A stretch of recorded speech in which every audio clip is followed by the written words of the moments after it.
This is the videotape deposition of Elliot Mintz in the matter of Damiano versus Sony Music and Bob Dylan. Have you ever lied to Mr. Damiano? Yes.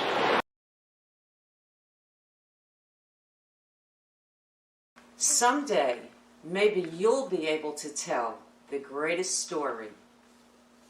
Say the greatest line. Give the greatest performance. Find the greatest find. Bob Dylan started out singing other people's songs, but as he says, there came a point where I had to write what I wanted to say because what I wanted to say, nobody else was writing. So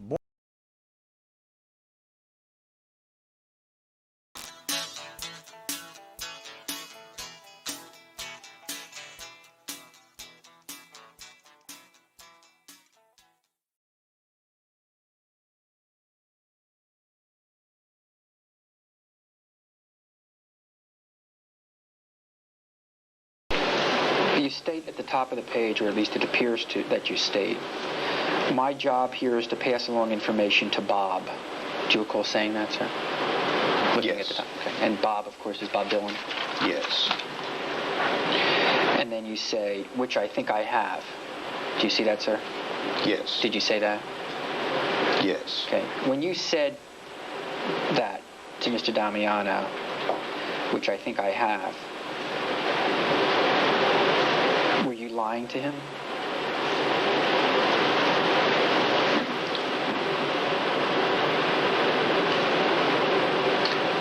I was. Do you recall ever giving Mr. Damiano your fax number?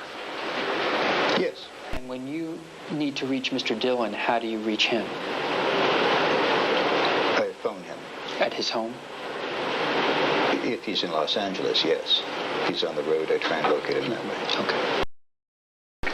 And it says by Catherine Baker, Associated Press writer, Beverly Hills, California. Are you that Catherine Baker? Yes.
There are thousands of facts that support the fact that Bob Dylan is a plagiarist.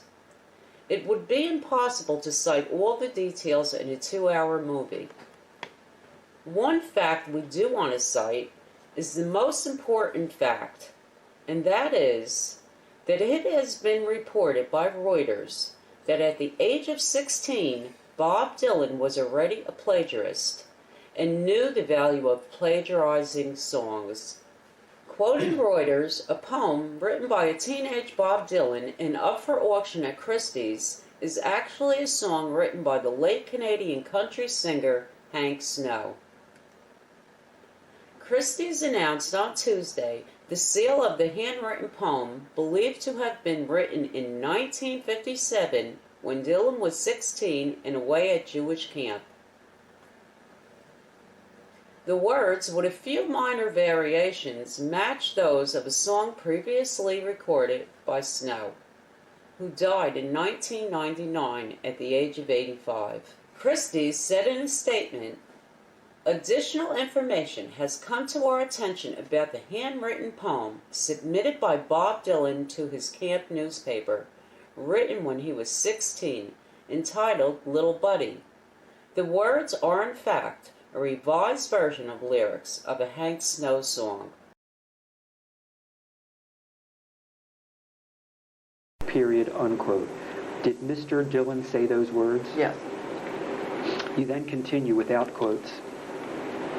The other reason for the others is inevitable, colon. He didn't, that's D-I-D-N apostrophe T, as in did not. He didn't have enough material of his own for an album, period, period. Did Mr. Dylan say those words? I went back in the transcript and I was paraphrasing him, and that's not entirely accurate. He said he didn't have enough songs that he wanted to put on an album.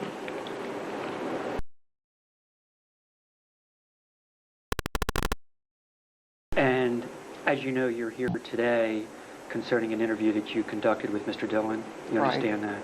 And when was that interview conducted, ma'am? August 5th, 1988. Okay. And in preparation for today's appearance here, did you review any notes? Yes, I reviewed the transcript of the tape. Okay. And does a tape recording exist? Yes.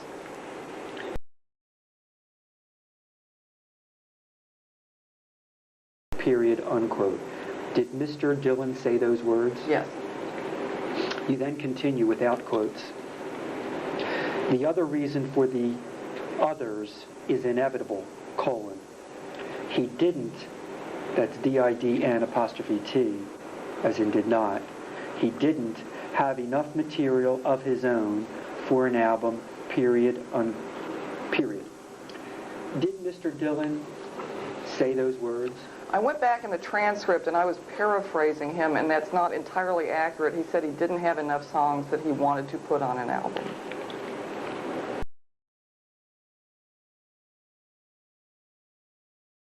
Of course, the newspapers put their own headline on the story. Sure. I'm not sure what the headline we put on it was.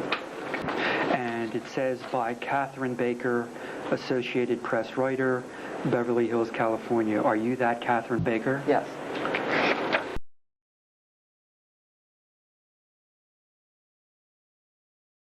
And we just found out documents were destroyed. So please, get off your high horse. Get off your high horse, please. Before the lawsuit was filed, thank you. Blank pieces of paper. Not blank pieces of paper. Documents that he's contending were illegible. What are you saying right now? Were not blank.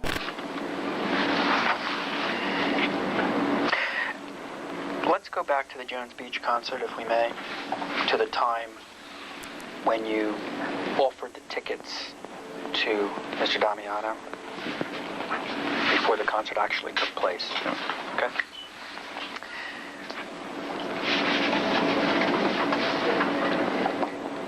During that point in time when you offered the tickets to him and before he actually went to the concert, did you ever say to him or suggest to him that maybe he should bring some of his songs with him? No, I did not. Do you deny saying that, or is it that you just don't recall one way or the other? I deny suggesting to Jim that he bring songs along with him. I did, however, concur with him when he asked me, do you think I should bring my songs with me? I said, sure, why not? What could it hurt? The criticism that you've received for more or less leaving folk music for folk rock hasn't seemed to bother you very much. Do you think you'll stick with folk rock, or are you going on into more writing? I don't play folk rock. What would you call your music? I would call it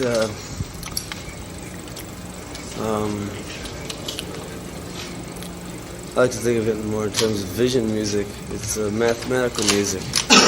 Would you say that the words were more important than the music? The words are just as important as the music. There would be no music without the words. Which do you do first, ordinarily? The words. Do you think there will ever be a time when you will paint or sculpt? Oh, yes. Oh, sure. Do you think there'll ever be a time when you'll be hung as a thief?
Trying to keep myself from crying. Well, the devil must be